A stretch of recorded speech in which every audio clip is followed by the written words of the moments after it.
अस्सलामुअलैकुम नाजरीन, मैं हूँ आतिफा बलोच। शामिल करते हैं आज की अहम तरीन खबरें।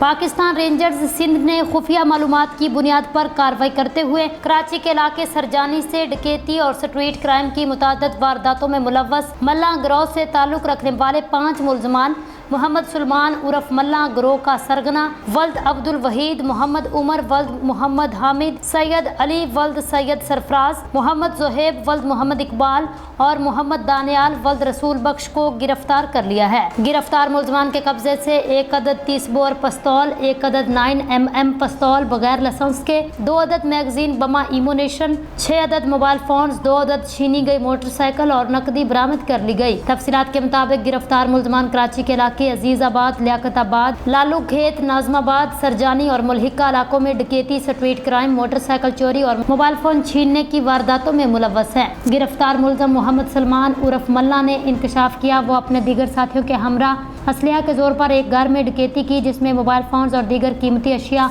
जिनकी मालियत तकरीबन 13 करोड़ रुपए बनती है लूट कर फरार हो गए। गिरफ्तार मुलजमान आदि मुजरम हैं। कराची के कई थानों में मुतअद्दिद FIR भी दर्ज हैं। पहले भी पुलिस के हाथों गिरफ्तार होकर जेल जा चुके हैं। गिरफ्तार मुलजमान के दीगर साथियों की गिरफ्तारी के लिए कार्रवाई अमल में लाई जा रही है। गिरफ्तार मुलजमान को बमा असलहा और इमोनेशन, बरामदशुदा सामान मजीद कानूनी कार्रवाई के लिए पुलिस के हवाले कर दिया गया।